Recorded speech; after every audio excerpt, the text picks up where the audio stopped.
Perkenalkan, kami dari kelompok 1 akan mempresentasikan mengenai atol.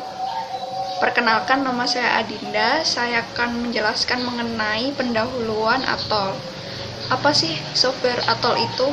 Atol merupakan software radio network planning untuk membuat proyek perencanaan radio dalam satu software.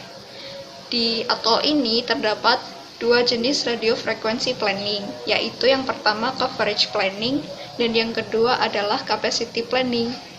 Penjelasan coverage planning dan capacity planning akan dijelaskan di slide berikutnya. Assalamualaikum warahmatullahi wabarakatuh. Saya Lutfia Ramadhani. Saya akan menjelaskan atol bagian tentang coverage. Coverage planning merupakan perencanaan dalam membangun jaringan di suatu wilayah tertentu berupa luas wilayah yang di-cover di daerah tertentu untuk menentukan jumlah site sesuai dengan luas wilayahnya.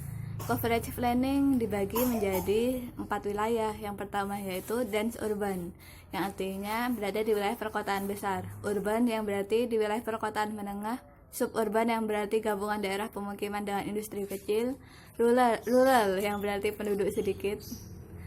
Lalu coverage planning flowchartnya seperti berikut. Yang pertama dimulai dengan start, MATL, propagasi kalkulasi, nggak kelihatan. Menghitung radius sel dan total sel, dan menghitung jumlah total dari site, lalu berakhir. Berikut sekian dari presentasi saya. Selanjutnya akan dilanjutkan oleh Saudari Puput. Terima kasih. Perkenalkan, nama saya Puput Virgianita. Di sini saya akan membahas mengenai capacity planning. Sebelumnya juga sudah dijelaskan mengenai coverage planning. Jadi capacity planning adalah suatu perencanaan untuk membangun suatu jaringan di wilayah tertentu berupa jumlah user yang akan di-cover dalam wilayah tersebut yang sesuai dengan pembagian jenis wilayahnya. Nah, tujuan dari capacity planning ini sendiri adalah untuk menentukan jumlah site yang sesuai dengan jumlah usernya. Selanjutnya adalah flowchart dari capacity planning. Yang pertama adalah start. Selanjutnya adalah forecasting number of user. Di sini untuk menghitung jumlah penduduk dari suatu daerah beberapa tahun yang akan datang. Selanjutnya single user throughput untuk menentukan throughput dari layanan.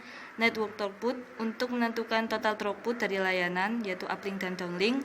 Selanjutnya adalah site capacity untuk menghitung kapasitas dari site. Selanjutnya adalah total site calculation untuk menentukan atau menghitung jumlah total dari site. Lalu selanjutnya adalah total number of user untuk menentukan jumlah dari user. Baik, terima kasih atas waktunya. Perkenalkan, nama saya Yusril Sabtawardana. Saya NRP 29. Saya akan menjelaskan tentang istilah-istilah yang ada pada software atol. Baik, dan ini adalah beberapa istilah pada software atol. Yang pertama yaitu clutter. Clutter mengacu pada klasifikasi penggunaan fitur permukaan atau tutupan lahan yang berdampak pada perambatan gelombang radio. Fitur-fitur ini digolongkan menurut sifat fisik dan listriknya. Yang kedua yaitu cluster. Angka dari sel per cluster dibatasi dengan persyaratan bahwa cluster harus pas seperti potongan gergaji. Selanjutnya yaitu clutter altitude alias digital terrain model atau DTM.